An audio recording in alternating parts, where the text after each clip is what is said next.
Rajshahi city হাট।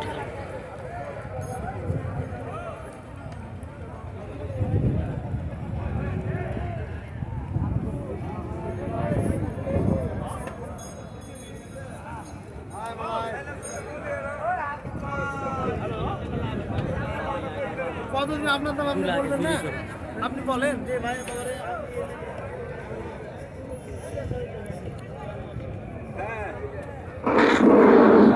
আমি সকলকে চারজন বিক্রেতা ভাইদের বলছি, আপনারা গরু মহিষের মেন মালিকের সাথে গরু মহিষের দাম দর করবে এবং গরু মহিষের মেন মালিকের হাতে টাকা লেনদেন করবে।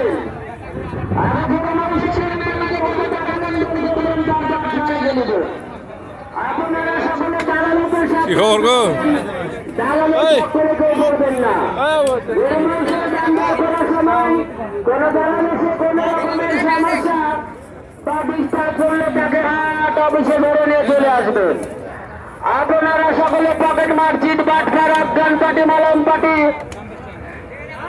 ছিনতাইকারী হতে নিজেকে সাবধান রাখবেন। আপনারা জাল টাকা, ছিঁড়া টাকা ভালোভাবে চেক করে নেবেন যাতে কোনো সমস্যা না হয়।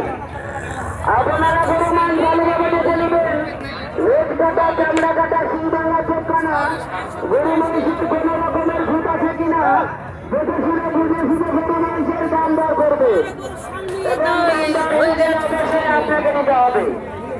আপনাদের গরু মহিষ নিজে নিজে হেফাজতে রাখবেন, নিজের লোকের কাছে রাখবেন যাতে হারিয়ে না যায়, ছুটে না যায়। হারিয়ে গেলে বা ছুটে গেলে বা চিটবাট পারি হয়ে গেলে হাট প্রতিপক্ষ দায় থাকবে না। আপনারা সুন্দর সুস্থ পরিবেশে ব্যবসা করতে থাকবেন, কোনো সমস্যা হবে না। আর কোনো সমস্যা হলে হাট অফিসে যোগাযোগ করবেন। ভাই জামাল ভেঙে দিয়ে দিবেন আমার গুরু আর যেমন আরেক জায়গায় বিচার দিয়েছিলাম কেটা বুঝলো ভাই আমার ফয়সলা করেন, দাম ফয়সলা করেন।